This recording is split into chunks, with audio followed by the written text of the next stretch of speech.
سرتاج suit کتھوں لے کے آئے ہو؟ جی آقا نے دیتا ہے تے تحفہ دیتا ہے۔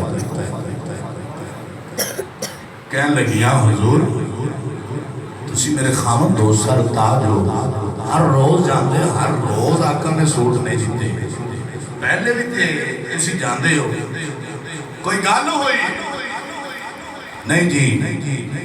آقا کریم نے فرمایا کہ جلدی جان دی وجہ کی کہ میں حضور دی بارگاہ دے میرے عرض کر بیٹھا آقا سوٹ ایک کے نماز دعا پڑھنی ہوتی ہے آقا اس بات سے جلدی جاننا۔ آقا کریم نے سوٹ عنایت فرما دیتا ہے، کہنے لگی میں تیرے نال بول دی نہیں، وہ جو علماء فرماؤں نے کہنے لگی میں طلاق دے دے تیرا میرا گزارا ہی میں طلاق دے تیرا میرا گزارا ہی کوئی نہیں۔ وہ پوچھنا وجہ کیوں ہے؟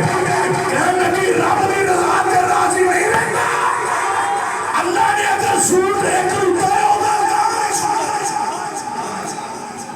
تم میرے رب دے میرے نبی کے شکوے کرتا رہی ہو کہ رب نے سوٹ ہی ایک دیتا سانے کو ہے ہی ایک، اور رب دے شکوے میرے نبی کے کرتا رہی ہو میں طلاق دے میں تیرے نام نہیں نہ سمجھ آج۔ شکوہ اللہ والے نے پسند نہیں، حالانکہ بڑی بات بھی نہیں۔